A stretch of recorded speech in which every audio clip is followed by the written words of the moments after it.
திருச்சி அருகே துறையூரில் இபிஎஸ் பிரச்சாரத்தின் போது ஆம்புலன்ஸ் மீது தாக்குதல் நடத்தப்பட்ட வழக்கில் இடைக்கால முன்ஜாமீன் வழங்கப்பட்டிருக்கிறது. இது தொடர்பான முக்கிய செய்தியை பார்த்து வருகிறோம்.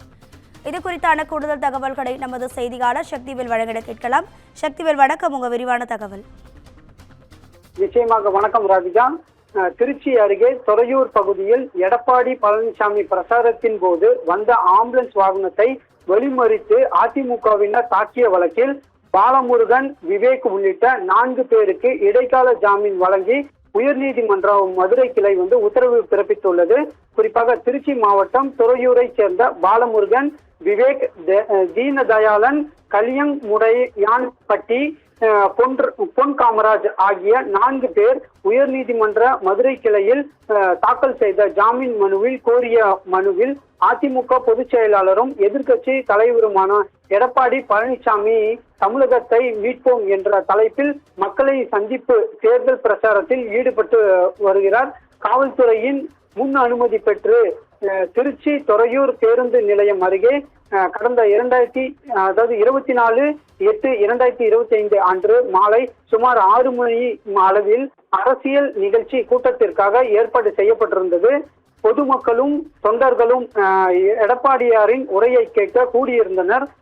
அந்த நேரத்தில் 108 ஆம்புலன்ஸ் அவசரமாக அலட்சியமாகவும் ஓட்டுநர் ஓட்டி வந்தார்.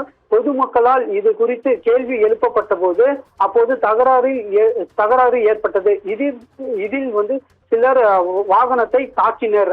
இது குறித்து ஆம்புலன்ஸ் டிரைவர் புகாரின் பெயரில் துறையூர் காவல் நிலையத்தில் வழக்கு பதிவு செய்து விசாரணையும் நடைபெற்று வருகிறது. இந்த வழக்கின் விசாரணை குழு ஒத்துழைப்பு வழங்குகிறோம், இந்த வழக்கில் எங்களுக்கு முன்ஜாமீன் வழங்க வேண்டும் என்று அந்த மனுவில் கூறியிருந்தார். இந்த மனு நீதிபதி ஸ்ரீமதி முன்பு விசாரணைக்கு வந்தது. அப்போது மனுதாரர் தரப்பில் ஆஜரான வழக்கறிஞர் மகேந்திரன் கூறுகையில், அதிமுக பொதுச் செயலாளர் எடப்பாடியின் பொதுக்கூட்டத்திற்கு வேண்டுமென்றே இது போன்ற ஆம்புலன்ஸ்களை அனுப்பி தொண்டர்களுக்கு இடையூறு செய்து வருகின்றனர் என வாதிட்டார். இதற்கு அரசு தரப்பில் கடும் எதிர்ப்பு தெரிவிக்கப்பட்டது. இதைத் தொடர்ந்து நீதிபதி பிறப்பித்த உத்தரவில் மனுதாரருக்கு இடைக்கால முன்ஜாமீன் வழங்கப்படுகிறது. மனு குறித்து துறையூர் காவல் ஆய்வாளர் பதில் மனு தாக்கல் செய்ய உத்தரவிட்டு வழக்கை விசாரணை செப்டம்பர் 8ஆம் தேதிக்கு ஒத்திவைத்து உத்தரவிட்டார். ராதிகா, தகவல்களுக்கு நன்றி சக்திவேல்.